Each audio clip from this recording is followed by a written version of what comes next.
Welcome to Bealtaine Cottage, the home of goddess permaculture. These are some photographs of Bealtaine Cottage at the very beginning of what's become known as the Bealtaine Project.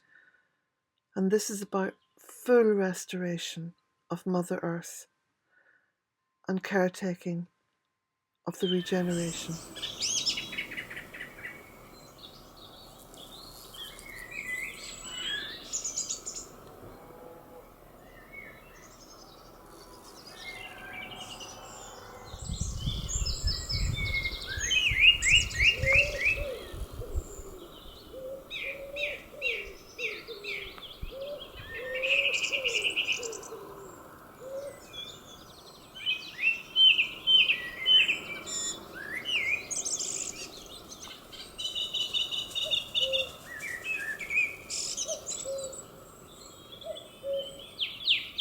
So I've been moving quite a lot of the plants, the edible plants, over here on the veranda and around the veranda of the studio.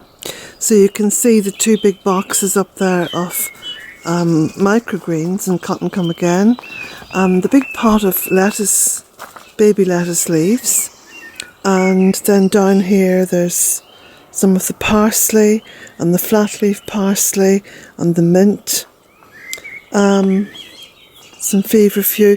So I'm just gradually getting it all together in one area.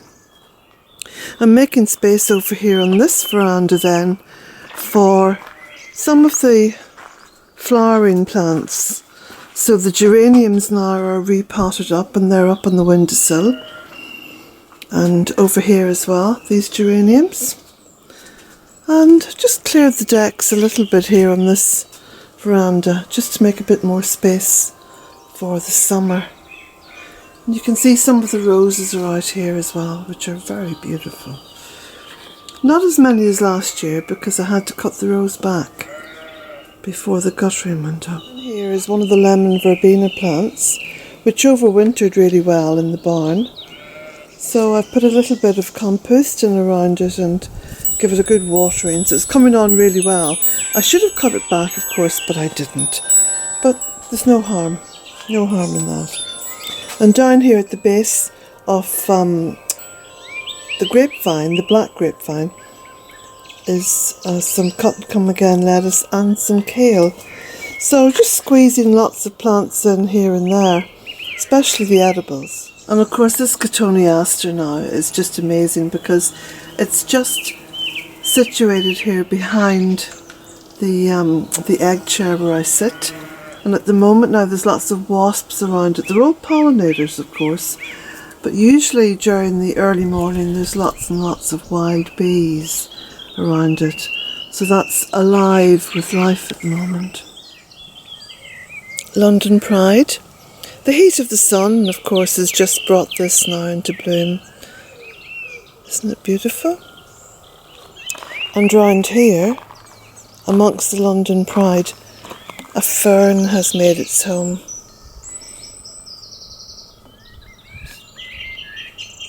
Some remarkable colours now coming out just amongst the trees and the shrubs. It sort of defies the whole gardening thing about having flowers and, planting lots of flowers, because you can get the colour and you can get the form and you can get that sense of permanency just with shrubs and trees. Well, especially with shrubs and trees. So you get all these different colours. There's the purple beech and the green beech. There's the beautiful oak coming out up there, and then you've got the hawthorn below. You've got the Flavivomera dogwoods down here, that lovely lime green. You've got other shades of green with the ribes, with the cherry tree, with the cotoneaster. You've got that lovely dark green underneath the cherry tree. Then the bay and more ribes. And then in the beds then lots of perennial flowers coming up.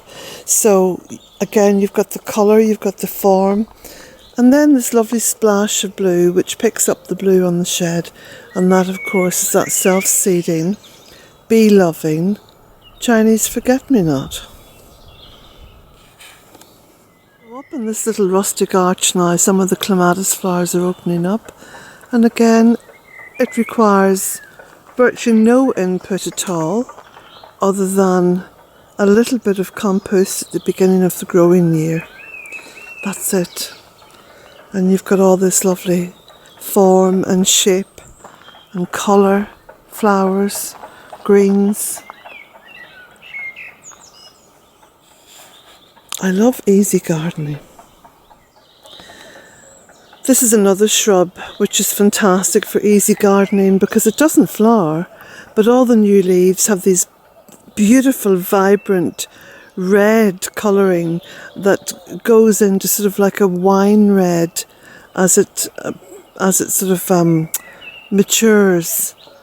So that's there with some box just to one side of the laurel arch, which again was a very easy thing to create because you just basically get 2 laurel bushes. You plant them either side of a path, you let them grow quite high, and then you start to tie them in. And as you tie them in, they just form a natural arch. And laurel grows very, very fast. Very fast. And then you start to prune it and trim it back, and you get these beautiful, beautiful shapes. And again, so easy. And cost nothing other than 2 laurel cuttings, because the laurel cuttings root very easily. Down here, of course, you've got these beautiful apple trees, which are amazing. So the smaller ones are eating apples, but this big one up here, this is a Bramley apple, and look at the amount of blossom on it. And then here, you've got this little birch tree. You know, so again, it's all these shades of green, and then as the season goes on, you know, from spring to summer to autumn, it's constant colour, continual colour. Now, I can honestly say that every shrub in this garden, and this is 3 acres, don't forget, every shrub, bar the initial ones like Photinia, which I bought.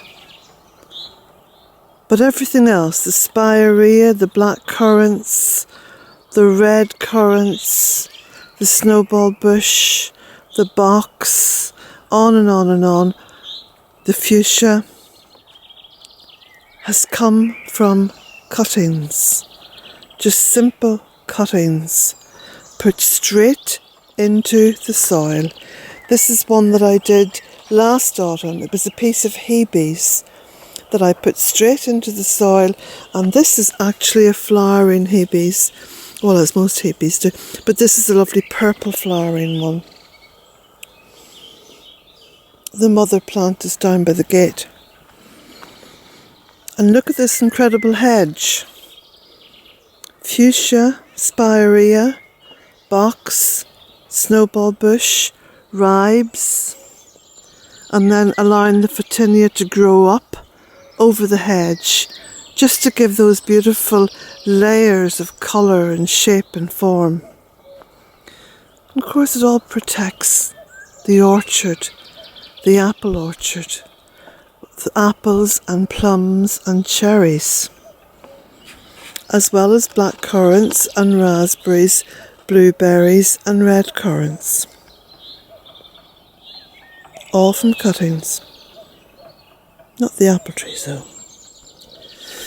And you can see where I've been just trimming back some of the snowball bush and trimming back some of the box, and again it's all about easy peasy paths.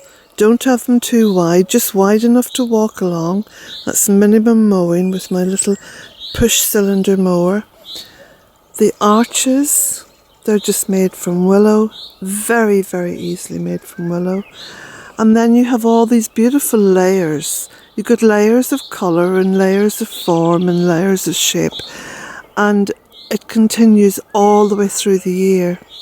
Because even in the middle of winter, there's shape and there's form going on here. And if you want to plant a hedge, plant a blackcurrant hedge. Just take the cuttings and go along and put them in. It takes you all of 5 minutes to plant a blackcurrant hedge like this. What could be simpler? And here's a beautiful little example of fairly recent planting into a bed. This bed was the one that was literally infested with an overrun of mint. And so by planting jostaberry and blackcurrant and raspberry and cotoneaster and Crocosmia montbretia, by planting those into the bed, it's really taken control of the rampant mint. And again, you pull back, you have this wonderful little bed of bounty, I would call it, because you've got the apple tree at the back. So you've got fruit for me, fruit for the birds and the cotoneaster. There's even some little bits of the self-seeding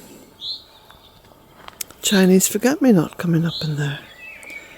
But the mint is no longer an issue. If you look closely now, the mint is there, vying with all the bigger plants and also vying with oxeye daisies, lady's mantle. So where you have an issue with something taking over, plant a polyculture. As many different plants as you can cram in there. And that usually brings it all back into balance, because it's all about balance, achieving a balance in the garden. And go with nature. Jack's listening to the sheep on the next field. I think the farmer is over there rounding them up or feeding them or something. Anyway, they always get quite excited when the farmer goes onto the field. And Jack likes to watch. This is a beautiful perennial. It's a cowslip of sorts. It has a name, but I've long since forgotten. And because it's just on the edge of the path, it's not taken over by anything, so it comes up each year. Now this year I hope to remember to divide it up. And just behind it then is the beautiful Crocosmia montbretia.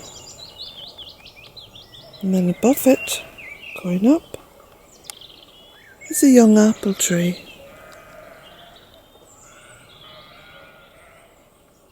There's a beautiful little swathe of Aquilegia, which self-seeded in this corner of the gravel. And you can see the bees going around it now. In fact, there's a bee inside that big pink bloom there. You can just see. Oh, it's gone off. This is self-seeded beautifully, and of course this is one of the joys about cottage gardening, because you're not out there trying to control everything. You're simply facilitating nature. You're facilitating it. And if you do it with an attitude where every plant has a use and every plant needs to have its day, then you'll be very surprised with what nature gives you back. And this, of course, is one of the wonderful aspects of that philosophy, you know, where she gives you back flowers in the most unexpected little places. And look at all the different colours going on there. Now, they're only just beginning to open up, so give them another few days and you'll see just how wonderful this looks. My beautiful little bonsai Scots pine. Well, I think it's actually a pole pine, but it's a pine tree. And look how beautiful it looks. I'm always amazed with this little tree, how well it's responded to having its growth curtailed. it doesn't seem to mind. It's just looking very happy all the time. Unexpected. Always place the unexpected in a cottage garden, because that's what gives it interest and fun. So here there's a beautiful sort of South Sea island shell. It's a huge shell that my brother gave me many years back. And growing in front of it is the beautiful red valerian, and just behind it the oxeye daisies. So this is going to look beautiful in another week or so. Joy of letting go and letting a plant do its own thing. And this is precisely what happens with this beautiful Clematis Montana. And each year it just seems to take over more and more of the cottage.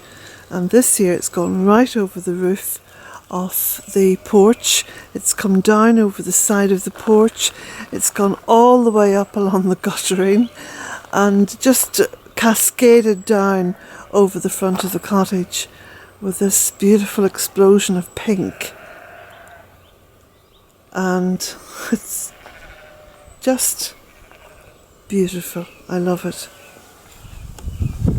It's just completely accidental gardening, because years ago I put this lilac tree in, and then I forgot all about the lilac tree and I was planting other trees, and this year it seems to have made this incredible comeback because it's grown high enough to catch the sun, and now it's just covered with blooms. And then just below it is the Kalia, and then just below that is the Photinia. So it seems to have made a real splash of colour. And who would have thought of putting, purple lilac and yellow and red together? But look how well it all fits. That's a pretty good view of the Clematis Montana, don't you think?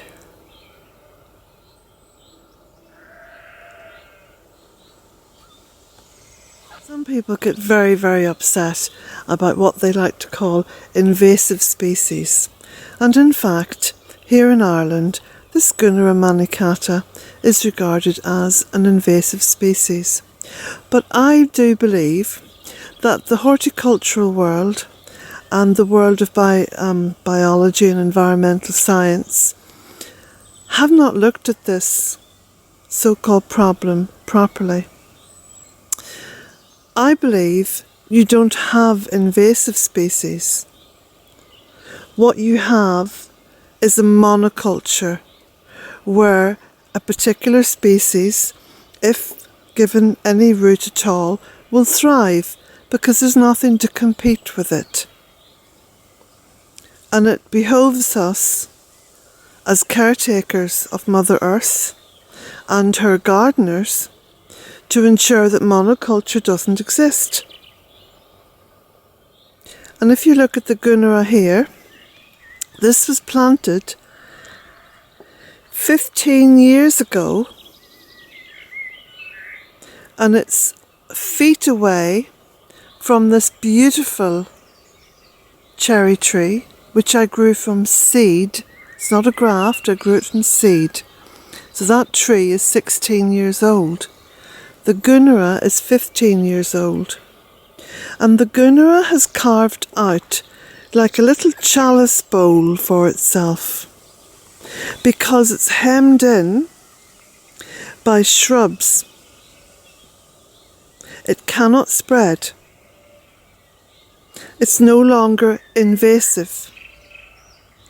And each year the leaves die back and block out the light to the plants around it. And this is why you've got this beautiful little chalice bowl effect going on. So again, I've got to stress, and I stand by it and I prove it over and over again here in the woodland gardens. There is no such thing as an invasive species. The problem is in monoculture and lazy people. And people with too much land that they cannot maintain. And people who deliberately set out to turn Mother Earth into monoculture madness.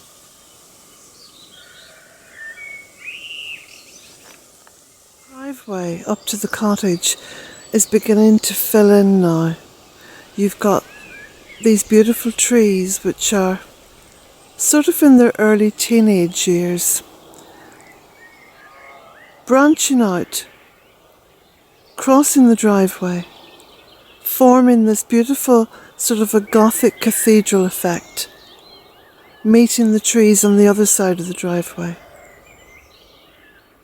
There will come a time when there'll be little or no grass in the middle of this. It'll just be moss. It'll be like a woodland path.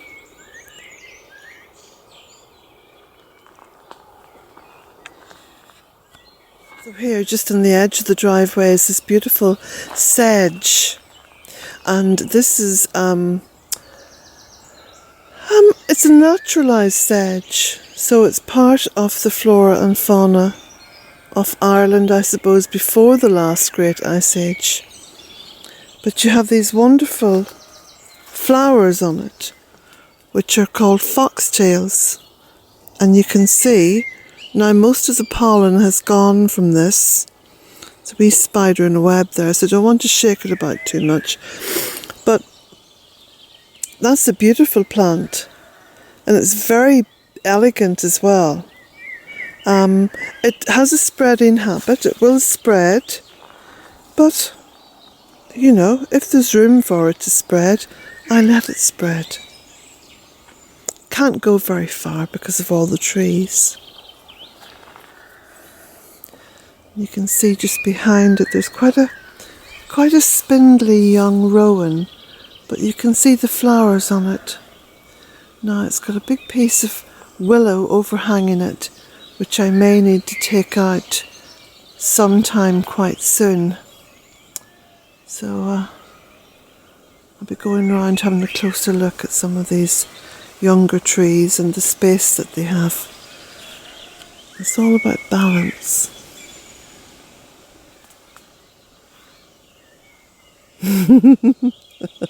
I love the way he stands there listening. So here, just another few metres down along the driveway, there's more sedge, and that's tucked in behind this beautiful, just budding green beech. And poplar tree on the right. There's some fuchsia there. There's a snowball bush in behind. There's some beautiful primroses. There's dandelions. There's such a diversity. And if you look really, really closely in there, there's some little baby hawthorns coming up. And here, dogwood. And just beyond it, a huge clump of oregano.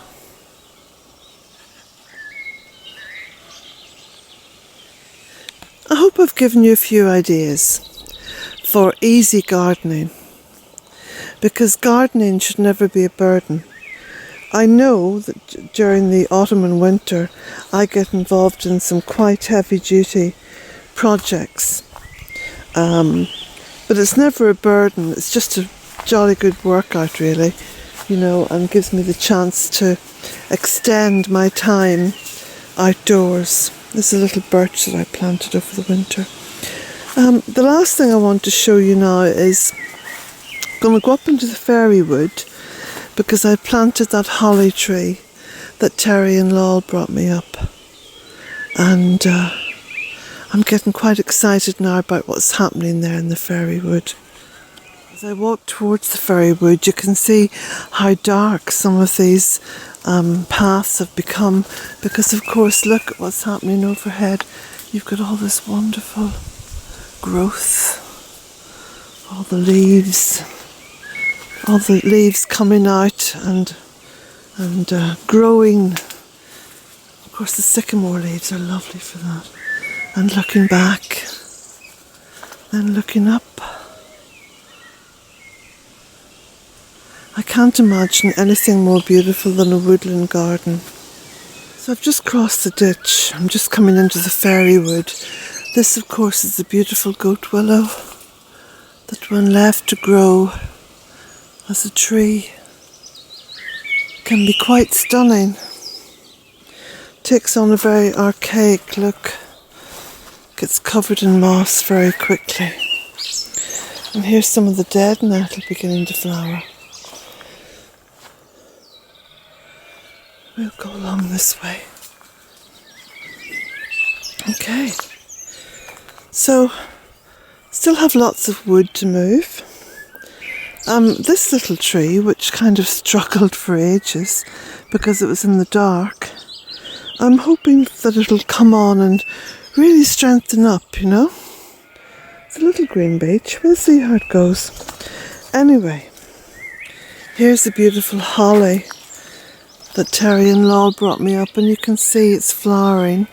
So this is going to be, this is obviously a female one, so we're going to have berries on it.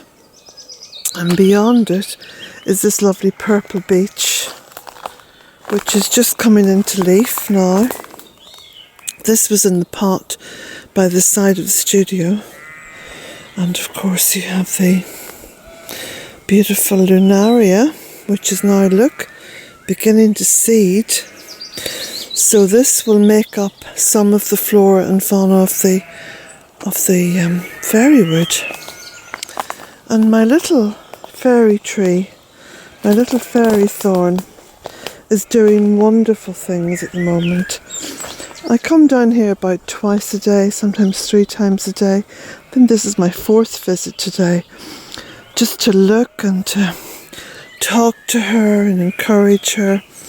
And she's got lots and lots of new growth, and it's just so wonderful. Look at this, look at this. It's so wonderful.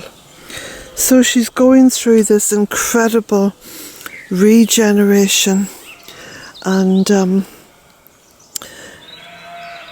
through helping her into this new phase of her life, she will live way past me.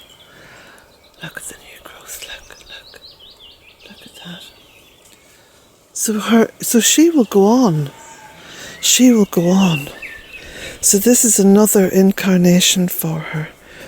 And you can see I put lots of compost around her down there. I thought she'll give her a good feed. And of course took all the ivy off her because it was very, very heavy. The ivy was very heavy on her and it was weighing her down. And now you can see what's happening underneath. There's little violets coming out and primroses, ferns, loxalis. There's a little bit of elder growing up here as well by her. So it's just, I mean, this just lifts my heart because I'm watching the rebirth of the fairy tree. And I feel like a midwife in all of this. So, and now I've been clearing the ground around her to make sure that as she grows, the setting that she is in is the very best frame that I can give her to show off her beauty and her magnificence. So come on, little fairy tree. There's the isle to look at over her.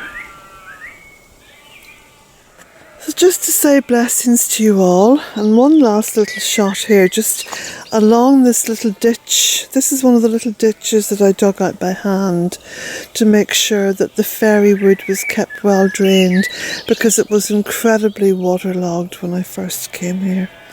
And what was here, you know, the few little the few little bits and bobs that were growing were really struggling. Excuse me, they were struggling. And you can see where I've dug out little drains just to carry the water away. And now this is the first year that all these ferns have appeared on the sides of the drains. So that's become part now of the beautiful landscape. So I'll walk along this path and climb up now towards the polytunnel and go in and upload this video. So blessings to you all.